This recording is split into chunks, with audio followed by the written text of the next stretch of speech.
Hey, what's up? This is The Wrap. My name is Darren. I'm one of the pastors here at Connection Point Church. Hey, with me as... Not always.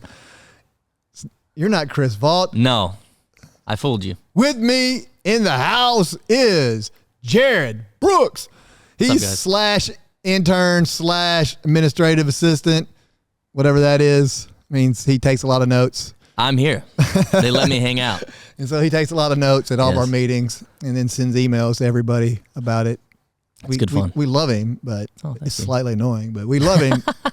But anyways, for you guys, not that I have to tell you, but we should all feel sorry for him right now. I think he's laboring and struggling, and it's work related, it's church related. He's down in Orlando, Florida. Yep. He'll be back for this weekend. Don't worry, because this mad weekend he wouldn't miss it for the world. That's right. But he is out this weekend with his wife, and they're in Orlando. Must be tough. Super tough. It's tough. Not jealous at all. Nope. But anyhow, so this is a wrap for those who don't know what the wrap is. It's where we kind of get together, usually with Chris, but hey, today we'll do it with Jared, and we talk about the previous weekend's message and kind of go through it a little bit. Sometimes we talk about it in detail. Sometimes we talk about other stuff. Today, since Pastor Chris isn't here, there's no telling what we'll talk about because neither one of us preached it. But so we don't have him to lean on. But what we did do and what he did do this weekend was we are in the middle of our, as you probably know, we are in the middle of our message series, Ready, Set, Go. That's right. Where we lay all it's basically foundational elements. And so ready, and so is real foundational. Set is where you're positioning yourself, and then goes whenever be ready and be in position for whenever God gives a command to do something, and then you don't have to think about it and like pray, do 14,000 different prayers, go, Lord, should I do this? You're already prepared because right? That's right. You're in a go mode. And so that's kind of what we're in right now. And this week was one of those, we did a few weeks ago, we had one of our probably top 3 most popular message topics when we did fasting. This week is probably number 1. It's giving. Giving is the most requested message we get. Everybody just messes the church all the time. When are you going to preach on giving the next time? And they're all excited. Yes. They were just like, you could see it.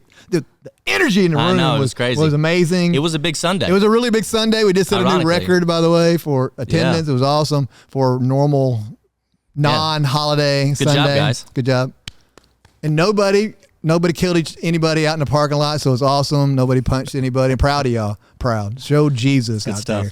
We always appreciate it whenever you show Jesus in the parking lot. We're working on it. Hey, we've gotten good news. I'm not going to make any promises, but we've gotten good news on the little parking lot extension out here.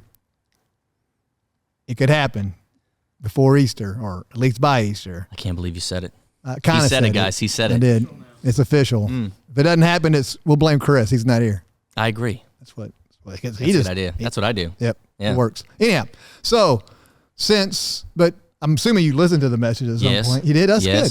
Yeah, that's a part of it. Better than I did. And so if you had to like just kind of briefly talk about, where does generosity lay? Because there's a lot of questions. He talked fundamentally. A lot of people struggle fundamentally with the idea of tithing. I know I've heard that over the years, that tithing's not part of the New Testament. It's not a measure of grace, that it's just a matter of the law and the priestly system, and that we should only give according to our heart's desire, whatever the Lord lays on our heart, or be cheerful about it, which I'm not saying those aren't part of it, but that tends to be where people will say. So if you had to add anything to that, what would you say? Well, I'd say, I think that's where the distinction between tithes and offering becomes helpful. And, you talk about giving in accordance to what you feel inclined to give. I mean, you could consider that offering. He talked about some scriptures regarding tithing in the New Testament. And so I think that, when it comes to giving, I think oftentimes people feel like tithing seems like such a big amount, and it's because it is, right? Yep. But something that I've talked to my wife about in the past when it comes to giving is I told her, I said, if we wait to give when we have money, we'll never give. It'll never happen, That's just how it works. And because whatever amount of money you have, you end up just kind of making it to where that's just enough, right? And you can't afford to tithe. And so I love the distinction that he makes. I love his references to the New Testament in regards to tithing. And so I think that was really helpful to clarify the difference. We didn't talk about it. I know anytime I've ever taught on the idea of tithing, when people ask me about it being a matter of the law, it's pretty simple. When you look in the letter to the Galatians, when Paul is teaching about why, he answers the question, why does grace supersede? What's the precedence of grace versus works? Well, why? Because grace was a matter of Abraham. Abraham was saved by grace, right. Correct? And guess what? Something interesting happened right about the same time. The very time that Abraham got the message of grace, guess what happened? He had a vision. And he went out into the wilderness, and guess who he saw? This man named Melchizedek. And guess what he did? He tithed. So it's crazy how intricately tithing and grace, how connected they are. Because literally the verses that we use, the Bible parts that we use to explain why grace is a matter of faith, are literally from the same parts of the Old Testament where tithing comes from. And it does show that tithing does, as you allude to, come from the heart. I mean, if Abraham is tithing, in a sense, it predates the law itself, right? And so if you get wrapped up in Old Testament versus New Testament, Abraham, who was, a tither, you could say he's really the example. Because as you recognize God as the source of everything that we have and possess, to give back to him in that sense, I think is the least that we can do. And so I really enjoyed the sermon. I think it was really touching and good. It was a good reminder for us to keep our priorities in check. Now we generally, he's one of the hosts. You may have noticed I host, Miss Lisa hosts, Jonathan, our student pastor hosts quite often. And so we generally do the offering and tithing specifically during worship. And I think we almost all say the same thing in this regard. And he actually brought that out in one of his points that tithing and giving is a form of worship. Yes. And if you had to unpack that a little bit, what would that look like? I love the timing, because I think it really it backs up what we're trying to convey when it comes to giving and tithing and offering. It is a form of worship. And I think for those out there who might be hesitant because it's difficult to sometimes get on stage and talk about giving, because you don't want people to think that you're just asking for their money.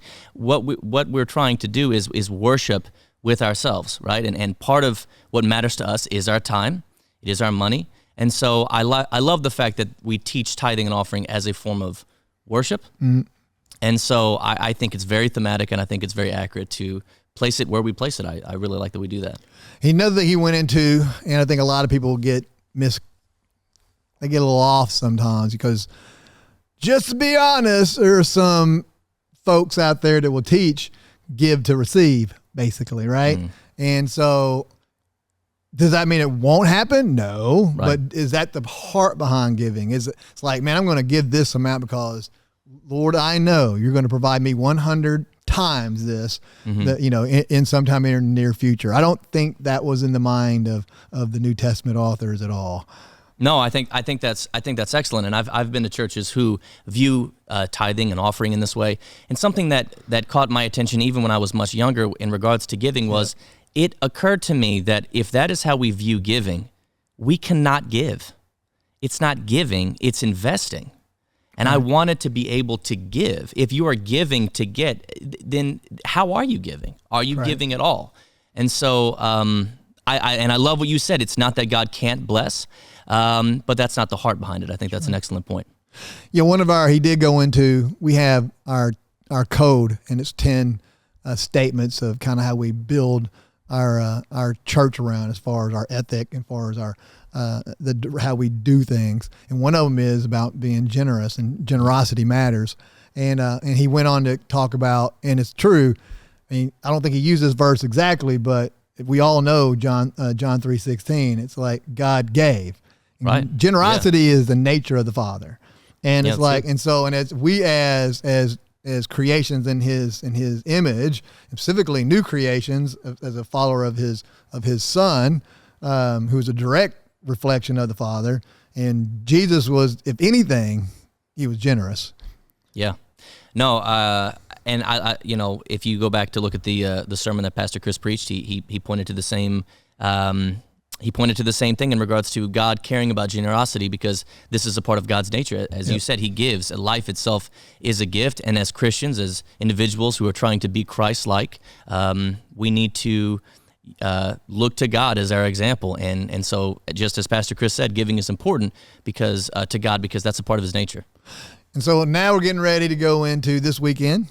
The fruition of this message, which is MAD, Make a Difference offering, or Making a Difference offering. He explained a little bit about that. For those of you who don't know, we won't get into full detail here, but we tithe on whatever comes in, no matter what the amount. We celebrate whatever the amount is. This is a record amount for us to set this year. There's a lot of needs out there for us, and that's what it's all about. I know whenever I'm up here talking about giving, I say it quite a bit, and that is, you guys are partnering with us in this. Yes. And it's like, and we can't do these things. Yes, the Lord has to breathe it. The Lord has to be in it. But really, it takes all of us to do it. Everybody part of this church who considers this place their home, we can't do this unless you guys give into it. And we believe that you guys all trust in the mission that God has put in this place, and that the vision and the mission of this place it reflects what you would like to see a church do. And, there's a ton of things that we know. We have to expand that children's church. It has to happen. Yeah. We are, it's amazing. It's one of these great, unfortunate things where we're blowing out of the scenes, and I don't know if you guys paid attention, specifically second worship experience. I won't get into the numbers, but there were over 20 to 25 literal newborns in just this area, not counting all the ones back in the back. It was like they were all in car seats in here, and those kids will eventually be going back there. It's going to be insane. It's going to be like no room whatsoever. So we not only do we need your help to serve, but we also need help, and so we can put some funds back towards expanding that area. And then the parking lots are still working. That's still a work in progress. And then of course part of this goes to various organizations that we feel like are doing the work of God, and that we can give back into ourselves because we tithe on the tithe, because we can't tell you to tithe and then we don't do it. So we tithe into different things that really make a difference. We support an orphanage there in Belarus with over 400 kids. We support a Bible college over in the Philippines. And so those are two that we pretty much always are part of our heart, and we're always giving to those. And then there's always local, regional, and national things that we kind of pray about and say, hey, these are the things we're going to give to. So as we get ready for MAD, we hope you've been praying about your MAD offering. And this weekend is going to be amazing. You'll see what we do. If you've never experienced this, if you're coming for the first time, you'll see something pretty wild. First thing they'll do is open the doors, and all the kids will flood through with their offerings, and pennies and quarters and nickels. That's the best part. Yeah, and so they drop them in these gathering areas, and it sounds like it's raining hell. It's ding ding ding ding ding ding ding ding. It's nuts, and it's really cool. And then the parents all come because the kids lead by example. It's pretty awesome. It's pretty convicting whenever you see kids gathering and selling things in order for themselves to be able to give. And then we look at the adults, and at me as an adult go, think I might ought to participate in this. But be prayerful. Whatever the Lord lays on your heart. Also do know you don't have to pay. The MAD doesn't have to all be at one time. You can do this over I love that we do that. The whole calendar year. Yeah, so if you have an amount, it's like X amount, you're like, Lord, I can't do that all at one time. Right. Well, you don't have to. Exactly. You have 12 months. You can do it in installments, however you want to do it. And all the options are out there. If you have any questions, simply just reach out to us, and we'll help you in whatever way it can. We know sometimes when it gets to the digital side of things, it's kind of squirrely, so we'll help you do whatever it needs to be done. You got anything else to add on giving, MAD, or anything? I just want to say that I love what Pastor Darren said about how we can't do this without you. That is not something that we say to make you feel good or to make us feel good. We mean it. We sincerely mean it. Next Sunday is going to be wonderful. I love the fact that this church, I've been a part of a couple different churches in this church. I assure you all that we are very careful in particular about where the money goes. If we can't figure out how it benefits the ministry, it benefits people, we do not spend it. And so next Sunday is going to be amazing. I want to say also one final thing to the individuals who might be showing up for the very first time. This is something that we do once a year. When you walk into this building, and if you hear a lot of talk about giving, this is something that we do once a year. We don't come back to you next month and say, oh, hey, by the way, we need more money for this or money for that. That's important to us. But it's going to be a wonderful Sunday, an exciting Sunday. And we are so grateful for all of you for partnering with us and really allowing us to do the ministry together. And let me add on something that Pastor Chris said. He didn't say it in a way I wish he would have said it, which was, not that he did it wrong. He said he has no idea what you guys give. Well, guess what? I want to let you know. There's not a pastor on this staff. Matter of fact, there's not a staff member here on this campus that has ability, they can't find out what you give. We have it, the way we have it set up digitally, none of us can ever know. And so that's completely 100% between you and God. That's right. We don't know. He did say this, we aren't the tithe police, and we're not, but that's because we cannot. We literally, physically cannot get in there. It's your worship. So it's between you and the Father, and how you worship the Lord in your giving is completely between you and Him. And I mean, we pray and we hope, as He said, you partner with us and you trust us, and we're thankful that those who do. And man, we can't wait to see what God will do this weekend, and then we follow that up in another week with the reveal. And no matter what God does, we're going to celebrate. That's right. It's going to be awesome. But that's it. That's a wrap. I'm going to wrap the wrap. It's done. Putting a bow on it. We're done. We're out of here. We'll see y'all next week. Goodbye. Leave. See you guys. Bye-bye. Get out.